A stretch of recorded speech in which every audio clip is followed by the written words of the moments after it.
경제로그. 프랑스가 루이지애나를 헐값에 판 이유.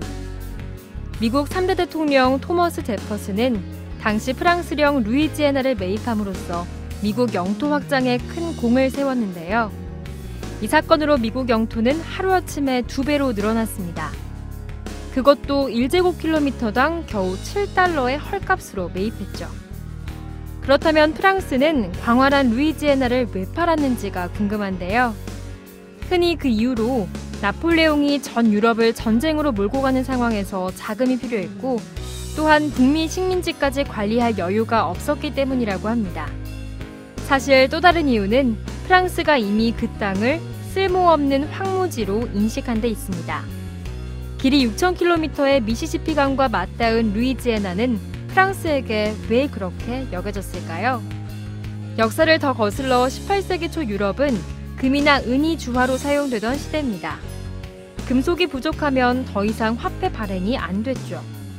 스코틀랜드 출신 존 로는 여기에 의문을 품고 금속 주화 대신 지폐를 발행해 유통하는 현재 금융 시스템을 최초로 고안하게 됩니다. 하지만 그의 주장에 귀 기울이는 나라는 프랑스밖에 없었는데요. 당시 프랑스는 루이 14세가 남긴 빚의 골치를 앓고 있었죠.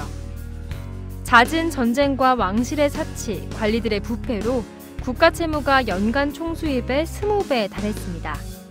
5살 루이 15세의 섭정을 맡은 오를레안 공은 빚을 청산해준다는 존 로의 제안에 솔깃했고, 드디어 존 로는 왕립은행을 세우고 지폐 발행권까지 얻어냈죠. 1년 만에 지폐는 금속주화만큼 신뢰를 받고 그 덕에 상공업에도 활기가 돌았습니다. 그 무렵 존 로는 프랑스의 식민지, 북미 루이지애나를 떠올리며 올레안 공에게 미시시피강 유역을 개발해 무역 독점권을 갖자고 주장합니다. 미시시피 주식회사가 설립되자 프랑스 국채 보유자들에게 그 주식과 맞바꾸게 했고, 왕립은행은 지폐를 찍어 미시시피 회사에 공급했죠. 왕실의 채무가 사라지자 오를레안 공은 존 로에게 각종 특권을 넘겼습니다. 루이지애나에 금이 묻혀있다는 소문까지 가세되었죠. 프랑스 국민들은 미시시피 개발 계획에 열광했습니다. 투자 신청서가 넘쳐나고 존 로의 집 정원에는 주식을 구매하려는 자들로 가득 차 500개의 천막이 세워졌습니다. 계층에 관계없이 많은 이들이 곧 부자가 될 거란 꿈에 부풀었죠. 미시시피 회사는 대량의 주식을 몇 차례 더 발행했지만 액면가 500리브르인 주식은 수개월 만에 10,000리브르까지 무려 20배나 치솟았습니다. 그야말로 단숨에 백만장자가 되는 사례도 발생하고, 그렇게 프랑스는 풍요가 넘치는 곳으로 보였습니다. 이듬해 존 로는 재무장관에 오르는데요. 그는 500리브르 이상 금이나 은의 소유를 금지하는 법을 만들었습니다. 그동안 찍어낸 지폐에 비해 금은의 양은 턱없이 부족했기 때문에 만약 지폐를 금은으로 교환하려는 사람들이 몰려든다면 큰일인 거죠. 하지만 이 속임수는 오래가지 못했습니다. 위기를 직감한 일부 사람들은 이미 지폐를 귀금속으로 바꿔 영국, 네덜란드로 실어나르고 있었죠.